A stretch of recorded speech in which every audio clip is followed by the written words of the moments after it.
সেটাও তো ব্যাপার আছে। ডিউটি 24 ঘন্টা, মাসে ছুটি 5টা, বেতন কত দিবেন? তো হচ্ছে কতই আর দেবো, আগে ছিল 3800, তোমাকে না 4000 দেবো। হ্যাঁ, ঠিক বলছি না ভুল বলছি? আরে যে জাতি তার ইমাম সাহেবকে দিয়ে মসজিদ ঝাড়ু দেয় বা ঝাড়ু দেওয়ার জন্যে বাধ্য করে, এ জাতি কোশ্চিন কালেও কখনোই সঠিক রাস্তা পেতে পারে কে না। যে জাতি তার আলেমদেরকে অসম্মান করে, যে জাতি মাদ্রাসার শিক্ষকদের সঙ্গে তুচ্ছ-তাচ্ছিল্য ব্যবহার করে, ইমামদের সঙ্গে করে, এ জাতি কোশ্চিন কালেও কোনোদিন সফলতা পেতে পারে না। ইমাম নির্বাচন করেছেন কে? মুহাম্মদ সাল্লাল্লাহু আলাইহি ওয়াসাল্লাম। মুয়াজ্জিন নির্বাচন করেছেন কে?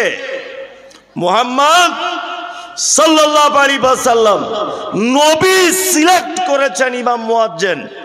তাদের উপরে সমাজের যা অত্যাচার, এটা আপনাদের এলাকায় হয় না, আমাদের ওদিকে দেখেছি। ইমাম সাহেব ঝাড়ু দেয়নি বলে জুম্মার দিনে চাকরি বাতিল হয়ে গেছে। কত ঘটনা আছে এরকম, আছে না? তা ও কেন দিবে? মসজিদ ঝাড়ু দিলে তো নেকি হয়, আপনি দেন না। আপনাকে বলছে আপনি দেন।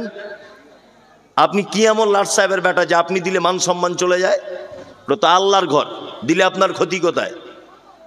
2, যদি বলেন প্রত্যেক দিন ঝাড়ু দেওয়া সম্ভব নয়, সপ্তাহে 1 দিন দেন, শুধু শুক্রবারের দিন দেন।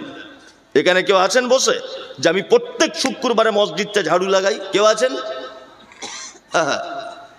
সস্তায় জান্নাত খুঁজছে। বলছে জান্নাত কোথায়? বলছে মক্কায় আর মদিনায়। উমরা হজ করে এসে একবার জান্নাত চলে যাবে। খরচা কত? 85,000। ও 85,000 টাকা দিয়েছে, উমরা হজ করতে চলে গেছে, ওখানে প্লেনে করে হজ করে চলে এলো।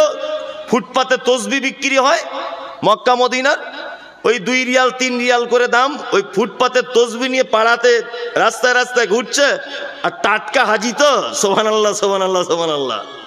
ফেরেশতারা এরকম বাঁশ রেডি করে রেখেছে, আয় তুই একবার, আয় একবার তুই।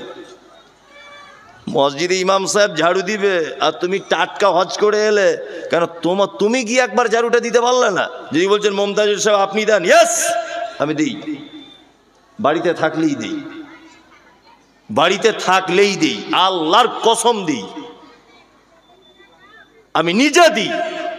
মসজিদের বাথরুম, অজুখানা, পেচ্ছাবখানা সব নিজে পরিষ্কার করি।